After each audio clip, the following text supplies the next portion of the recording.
За 8-гийн тэнэг зөвлөгөө 11 эхэлж байна. За өнөөдөр би та бүхэндээ эрүүлэр жин хасаж турах талаар зөвлөгөө өгөх гэж байна. За миний битээ суг руу хараад байгаарай. Сугны ус ургацсан байлээ. Мэдхгүй бичлэг хийцээ. Тэгээ стикер тавьцаа ойлгоно үсттэй. За нэн түрүүн өглөө эртлэн сэрээд өөрийнхөө биеийг бэлдэж тархиад сэгцлээд дэлхийн ертөнцийн энд нэг шинэ өглөөг надад бэлгэлсэнд баярлалаа хэмээн өөрийнхөө шүтдэг Будда бол Будда, Есүс Христ бол Есүс Христ, Аллах Тэнгэр бол Аллах Тэнгэр. За өөр ямар шашин шүтлэг байдгийг их болсон 6 зүйл хамаг амьтны тусын тулд тийм ээ. Уул ус сахиус бүх шүтээндээ өөрийгөө даатгаад залбирлаа дуусгасны дараагаар мөгийн шопоос авсан элэг дэмжих элэгний бактери нэг ширхгийг өлийн илгэн дээрээ уунаа. Эрүүл эрч хүчтэй байхын нууц бол ер нь хүний бол элэг байдаг. Тийм болохоор зэрэг энэ бактери сайхан уугаад шингэснийхэн дараагаар хамгийн түрүүн дасгал хөдөлгөөндөө орноо. За дасгал хөдөлгөөн хийхин тулд хүн ер нь эрч хүчтэй байх ёстой. Тэрний тулд ер нь энэ бактерийг ууж байгаа гэж ойлгоорой. За ингээ бүгдөө эрүүлэр дасгал хөдөлгөөн хийж, эрүүл хооллож, эрүүл амьдрахын тулд урагшаа манайхаа. Хэдий манай нийгэмд хоол хүнс маш их элбэгсэн боловч хор болох хүнс их байгаагаас гадна хоол болох эрүүл хүнс бол маш ховор байгаа.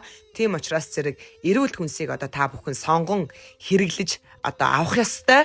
За ингээд эрүүл хүнсээ ерөөдөө сонгож байгаамаа. За өөр газруудаар харангууд ингээд ер нь бол хоол унд амттай шимттэй юм их байгаа боловч эрүүл хүнс бол ер нь ховордөө олдохгүй. За тэгээд эрүүлэр турнаа гэдгийг буруу ойлгоод дандаа ингээд согтуу дасгал хийж согтуу амьдарч болохгүй. Эрүүл гэдэг үгэнд хамгийн их ач холбогдлыг өгөөрэй.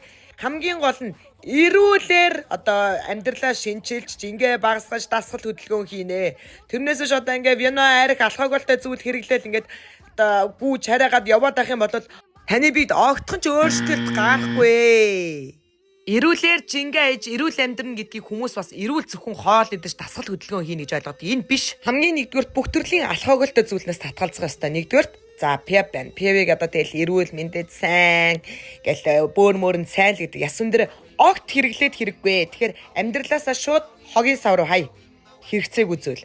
За хоёрдугаарт вино болон вайн, тансаг хэрэглээ, хүүхнүүдийн хэрэглээ гэл хүүхнүүд уудаг. Гэтэл үгүй энэ ерөөсөө хэрэггүй. Эрүүл мэнд ходоод гиз бүх зүйлд хэрэггүй. Тэгэхээр бас амьдралаасаа хогийн сав руу шууд хай.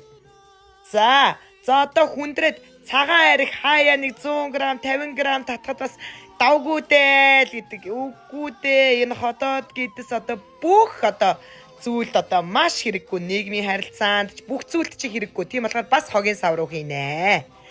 За гэтэл хаяа нэг юм та хаяал нэг юм чүчүүд уучи та гэд жижиг мөндөл өргөлийн арих бас уудаг тал би болоо зүгээр бүгднгийн delete шууд cancel хий. Тийм болохоор бас хэрэгцээгүй зүйлд орноо. Хогийн сав руу хаяна гэсэн үг. За ингээд алкоголтой бүх төрлийн зүйлсийг амьдралаасаа хогийн савнд хайснаар таны эрүүл амьдралын нэгэн хэсэг бүрдэж байна гэсэн үг.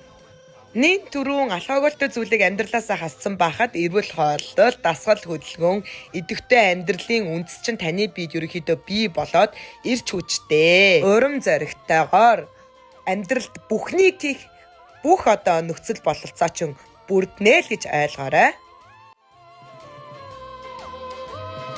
Hush, my darling.